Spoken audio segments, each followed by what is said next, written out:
Kanguva movie theatres में आ चुकी है और इसको काफी ज्यादा नेगेटिव रिस्पांस मिल रहा है, लेकिन फिर भी पिक्चर चल रही है और कब तक चलेगी आई डोंट नो। लेकिन यार जब इस टाइप की कोई भी पिक्चर आती है तो इसकी एंडिंग पे तो बात करना बनता है, क्योंकि मेकर्स हमको मौका दे रहे हैं कि हम लोग इनकी एंडिंग पे बात करें एंड इसका फ्यूचर क्या होगा इसके बारे में थोड़ा सा डिस्कस करें, क्योंकि भाई ये पिक्चर का सेकेंड पार्ट भी बनने जा रहा है। तो इसीलिए इस पिक्चर की एंडिंग के बारे में हम लोग इस वीडियो में बात करेंगे, साथ ही में इसके फ्यूचर का डिस्कशन करेंगे और अगर कुछ बातें जो रिव्यू वाले वीडियो में छूट गई थी तो वो भी मैं इस वीडियो में करूंगा, क्योंकि वीडियो कंप्लीटली स्पॉइलर से भरा हुआ होगा। अगर तुमने पिक्चर नहीं देखी है और तुम इस पिक्चर को देखना चाहते हो तो भाई इस वीडियो से दूर रहो, क्योंकि इसमें स्पॉइलर बहुत सारे हैं। और खैर अगर तुमको स्पॉयलर्स की कोई भी चिंता नहीं है तो तुम इस वीडियो में बने रहो। तो एंडिंग समझने से पहले इस पिक्चर के थोड़े से कैरेक्टर्स को तुम लोग समझ लो, क्योंकि भाई वो जरूरी है, तभी तो तुम्हें एंडिंग समझ में आएगी। तो बिना टाइम वेस्ट किए सीधे हम लोग वीडियो को स्टार्ट करते हैं। एंड हमें बताया जाता है कि पिक्चर जो है वो 2 टाइमलाइन में सेट है। एक टाइमलाइन होगी कंगुआ की जो कि हजारों साल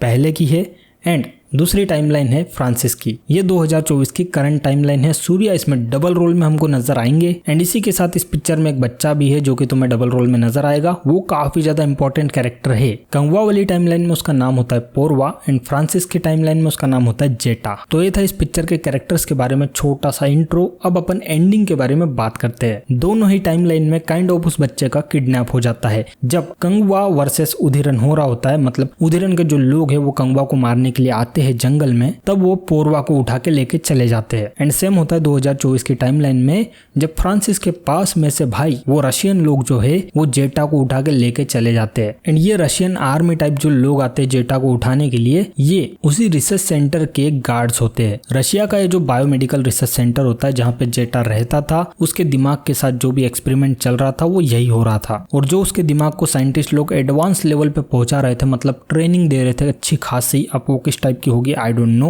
बट उसके दिमाग को अप स्केल किया जा रहा था। अब वो किस कारण से कर रहे थे, अब इसका रीजन तो हमें सेकंड पार्ट में पता चलेगा। एंड जेटा जो है बच्चा है जिसके पीछे इतनी बड़ी आर्मी भेजी गई है भाई इसको पकड़ने के लिए, वो इनके लिए इतना जरूरी क्यों है? क्योंकि इनके एक्सपेरिमेंट का वो ग्रेड 10 लेवल पे पहुंच चुका है एंड एडवांस स्टेज पे है अभी। मतलब जो भी ये करना चाह रहे हैं उस बच्चे के साथ, उसके दिमाग के साथ, वो बिल्कुल कंप्लीट होने ही वाला है। क्योंकि जब फ्रांसिस उस बच्चे को डॉक्टर के पास लेके जाता है एंड डॉक्टर उसका चेकअप करते हैं तो बोलते हैं कि इसके ब्रेन को रिसेंटली ही खोला गया, मतलब उसके दिमाग को। और जैसे हमें पिक्चर के स्टार्ट में वो बच्चे बताए जाते हैं जिनके दिमाग के साथ कुछ तो भी एक्सपेरिमेंट चल रहा है, उन्हीं में से एक जेटा होता है। अब आई एम श्योर कि तुम लोग समझ गए होंगे कि वो जेटा के पीछे इतने लोग क्यों पड़े हैं। अब सेम टाइम में कंगुआ वाली टाइमलाइन में पोरवा को उधिरन के लोग उठा के लेके जा चुके हैं एंड कंगुआ पोरवा को बचाने के लिए पहुंच जाता है। लेकिन अनफॉर्चुनेटली पोरवा की यहाँ पे मौत हो जाती है। पोरवा समुद्र में कूद के अपनी जान दे देता है ताकि कंगुआ की जान बच सके, क्योंकि अगर कंगुआ बचा रहा तो उसका सारा का सारा वंश बचा रहेगा,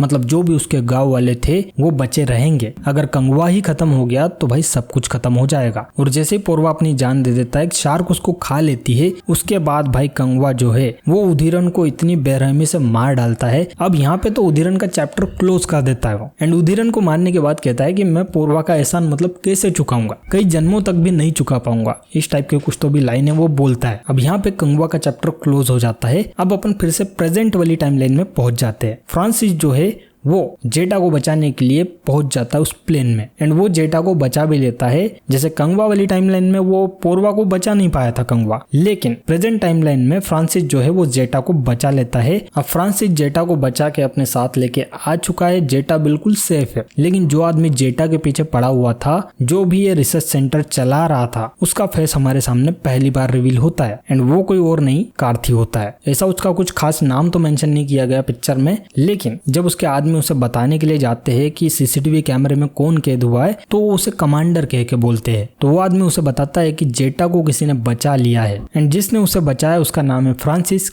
और कमांडर जैसे सीसीटीवी फुटेज में उसका चेहरा देखता है तो वो बोलता है द नेम इज कंगुआ, मतलब वो फ्रांसिस को पहचान गया। ये फ्रांसिस नहीं, ये कंगुआ है। अब वो पहचाना कैसे, इसके बारे में बता देता हूँ। अब अपन को फिर से चलना पड़ेगा पीछे वाली टाइमलाइन में। अब उधिरन की मौत के बाद अरथी की गद्दी पे बैठने वाला कोई बचा नहीं था, क्योंकि उधिरन के जितने भी लड़के थे वो सारे के सारे मर चुके हैं पहले ही। तो भाई अब राजगद्दी पे बैठने वाला तो कोई बचा ही नहीं। लेकिन तभी कहानी में ट्विस्ट आता है और हमें बताया जाता है कि उदीरन की एक रखेल थी, एक उसकी दासी थी जिससे उसको एक बेटा हुआ और बेटे का नाम होता है रक्तासन। एंड इसको तुम कह सकते हो कि उदीरन की नाजायज औलाद है ये। तो रक्षासन जो है वो अपनी बाप की चिता को अग्नि देता है और वहां पे ही शपथ लेता है कि वो तब तक राजगद्दी पे बैठेगा नहीं जब तक वो कंगवा को खत्म नहीं कर देता। एंड ऐसा नहीं है कि वो राजगद्दी पे इसलिए नहीं बैठ रहा है क्योंकि उसको अपने बाप की मौत का बदला लेना है, उसका कुछ अलग ही रीजन है। तो रीजन कुछ ऐसा होता है कि उसे अपने सर पे से नाजायज का टैग हटाना है, मतलब एक रखेल का बेटा होने का टैग हटाना है, क्योंकि उससे पहले ही बोला जाता है कि तुम एक रखेल के बेटे हो और तुम राजगद्दी पे नहीं बैठ सकते। तो वो टैग हटाने के लिए वो कंगवा को मारना चाहता है ताकि गांव वालों को भी यकीन हो कि वो इस राजगद्दी पे बैठने के लायक है। एंड भाई इसे रक्तासन का जो है वो डबल रोल हमको बताया जाता है इस पिक्चर में, क्योंकि यही वो आदमी होता है जो 2024 की टाइमलाइन में कमांडर के रोल में नजर आता है। वही कमांडर जो रशिया में एक प्राइवेट बायोटेक रिसर्च सेंटर चलाता है, जो जेटा को उठा के लेके जा चुका था। आप समझ में आया कि वो फ्रांसिस को देख के क्यों बोलता है कि इसका नाम फ्रांसिस नहीं ये कंगवा है, क्योंकि भाई इसका भी दिमाग उस बच्चे की तरह है, जेटा की तरह, जिसको कंगवा के बारे में सब कुछ पता है। अब इसको लेके काफी फनी थ्योरी मेरे दिमाग में आ रही है। अब हाँ जो है वो है काफी ज्यादा फनी है, लेकिन है तो कहीं ऐसा तो नहीं कमांडर का जो कैरेक्टर है जो रक्तासन बनता है अपने पिछली वाली टाइमलाइन में, वो कंगवा को मार ही नहीं पाया। एंड वो 2024 में आके अब फाइनली उसे मौका मिला है कंगवा को मारने का, क्योंकि कंगवा उसके सामने है, उसे पता चल चुका है कि कंगवा आखिर है कौन। मे बी इट्स पॉसिबल, क्योंकि कहानी तो फ्रिक्शन है, इसमें कुछ भी कर सकते हैं और कुछ भी हो रहा था। जेटा वो जो बच्चा है ना उसमें पावर्स तो बहुत ज्यादा है, लेकिन आई डोंट नो उसका खुद पे कंट्रोल नहीं है या क्या नहीं है। वो बोलता भी तो नहीं है, सारी चीजें ड्राइंग बना के बताता है।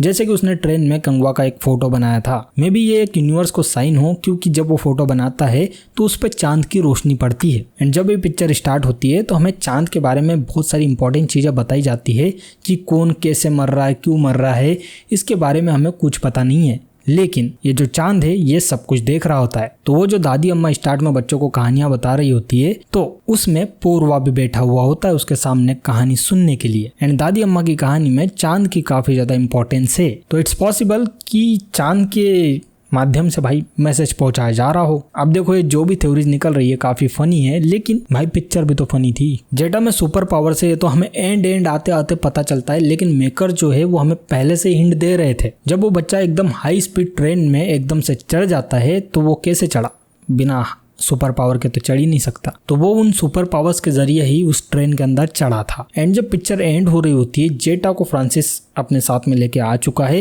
एंड जेटा और फ्रांसिस दोनों किसी बिल्डिंग की छत पे खड़े हुए हैं। एंड जेटा बिल्डिंग के नीचे जितनी भी कार्स खड़ी है पार्किंग में, उन सबको अपनी पावर से उठा लेता है। तो बहुत ही ज्यादा क्रेजी पावर्स है उसमें। लेकिन जब ये रशियन लोग उसको उठा के लेके जाते हैं भाई, तब ये पावर्स क्यों नहीं यूज करता? आई थिंक वो इसलिए यूज नहीं कर पाता क्योंकि भाई उसको जैसे वो लोग आते हैं उसको लॉक कर देते हैं पहले ही। अगर तुमने ध्यान से देखी होगी पिक्चर तो उसको लॉक कर देते हैं। तो लॉक करने के कारण ही शायद वो अपनी पावर्स यूज नहीं कर पाता होगा। पर अगर अपन इसके फ्यूचर के बारे में बात करें तो भाई सेकंड पार्ट में तुमको क्या देखने को मिलेगा? तो सेकंड पार्ट में सेम चीज होगी, कंगवा वर्सेस रक्तासन। क्योंकि रक्तासन जब तक कंगवा को मार नहीं लेता वो राजगद्दी पे बैठेगा नहीं, तो इन दोनों की तो फाइट भाई कंटिन्यू रहेगी। लेकिन कमांडर वर्सेस फ्रांसिस ये भी होने वाला। एंड कमांडर अपने रिसर्च सेंटर में उन बच्चों के दिमाग के साथ क्या चीज कर रहा है, इसके बारे में भी थोड़ी ज्यादा क्लियरिटी हमें मिलेगी सेकंड वाले पार्ट में। मे भी ऐसा हो सकता है कि कमांडर जो है वो बच्चों को ऐसी एकदम ऐसी फौज बना रहा हो जिसमें इनके दिमाग के साथ छेड़छानी करके इनको एकदम पावरफुल बनाने का, ये पावरफुल तो होंगे पर दुनिया को डिस्ट्रॉय करने के लिए बने हुए होंगे। क्योंकि भाई कमांडर कोई अच्छा आदमी तो लग नहीं रहा है तो पिक्चर का विलन ही, तो कुछ नेक काम के लिए थोड़ी इनमें पावर दे रहा होगा। तो ऑब्वियस सी बात है कि पावर तो है, लेकिन इनको डिस्ट्रॉयर बनाया जाएगा। तो देखना काफी ज्यादा इंटरेस्टिंग होगा कि पार्ट 2 में होता क्या है। बस ये पिक्चर जो है वो अच्छी बना दे ये लोग, क्योंकि अब ये कंगवा पिक्चर देख के तो भाई लगता नहीं है कि ये सेकंड पार्ट में कुछ कर पाएंगे। पर फिर भी हम लोग बस होप कर सकते हैं कि मे भी ये कुछ अच्छा चीज लेके आए। तो यही थी भाई कंगवा मूवी की एंडिंग, और जो इसका फ्यूचर था वो भी यही था। बाकी अब वीडियो को अपन खत्म करते हैं। आई होप कि तुमको वीडियो अच्छा लगा होगा। अगर अच्छा लगा तो लाइक कर देना, चैनल को सब्सक्राइब। मिलते हैं अपन अगले वीडियो में।